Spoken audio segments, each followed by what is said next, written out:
Have you ever woke up one day and been like, I just don't know what to post for this client. I'm just lost. Well, if that's you, you are in luck, because today I'm about to make your life a whole lot easier because we're about to create some content pillars. For all the newbies in the house, my name is Erica and I am your personal social media management coach and your biggest cheerleader. And also make sure you're following me on Instagram because we kick it over there. We have a good time with tips and some stories and some behind the scenes. Now, let's jump right on into it, shall we? All right, so first things first, you may be wondering, what are content pillars? Content pillars are content buckets, content themes.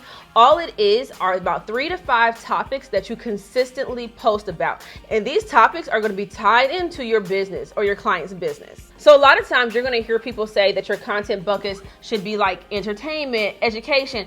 Yeah, but at the same time, I just feel like when you make it buckets like that, you still wake up like, what am I going to post about? What type of education? It still leaves you kind of lost, right? So what we want to do, we want to get even more specific, and that's what we're getting ready to do in this video. So there's going to be 3 main reasons why you want to create content pillars for your clients. The first one, it saves you time. Why? Because you are going to be organized. You're not going to be sitting there figuring out what do I need to post. You're already going to know what to post for this client. So I don't want to see any more Happy Tuesday posts. That's out the window. We're done with that. We don't like her.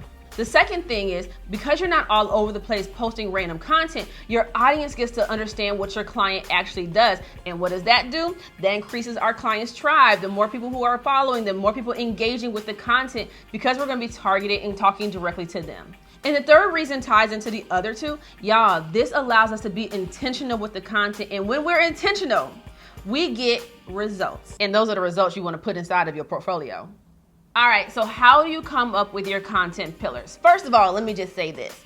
Do not be afraid to ask your client to help you with this, because you may not have all your content pillars in one sitting, like all the subcategories we're going to create. So don't be afraid, again, to let your clients know that you need a little bit of help with this, because you don't know everything that they know. So they may be able to get you some great insight. So first of all, you need about 3 to 5 of these bad boys. You need 3 to 5 content pillars that you are going to have in place, and you're going to rotate your content around these topics. We want to create content that's going to resonate with the audience. So one way you can do this, just kind of starting off, is to look inside of their analytics and see what type of content has done really, really well in the past. So was it when they did videos of them giving tips? Was it carousels? What was in those content? What was in that content that could maybe connect it with people to make people engage with it?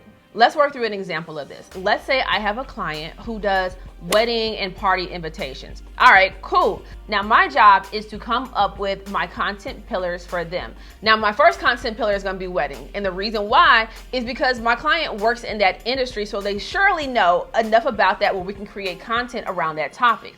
And then my second content pillar is going to be invitations. Why? Because that's what they actually do. And they're probably going to have a lot of knowledge and a lot of tips around invitations in general. So once you have your content pillars, what you're going to do is take that and break it down into subcategories. The reason why you're doing this is because this is what's going to give you all the different topics that you can talk about. So if we're looking at our content pillar of weddings, how can we break that down? Well, I wrote some notes down.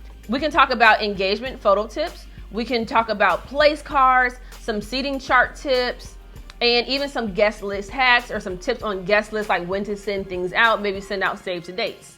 Now, my other content pillar, my broad topic, is going to be invitations. How can we break down the invitations and have little subcategories that support that broad topic? Well, we can talk about design trends. We can give just general invitation tips.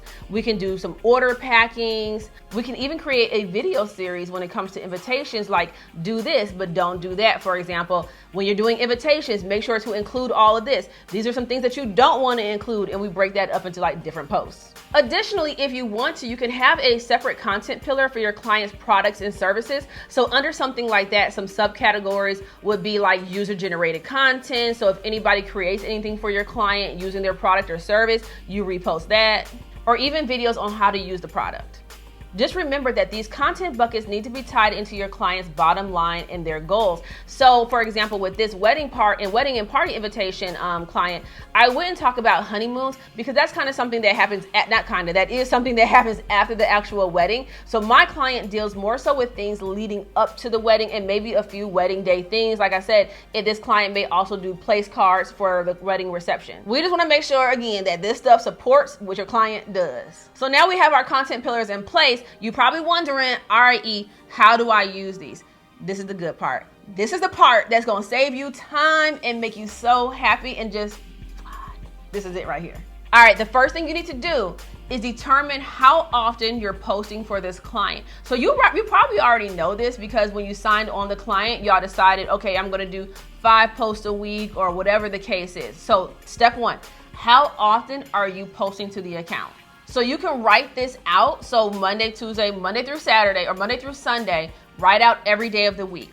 The second thing you wanna do is you are going to assign a content pillar to the day of the week. So it may be every Monday, every Wednesday, you're gonna be posting from content pillar number 1. And if we know that content pillar number 1 is wedding tips, well, look at our subcategories that we have under there.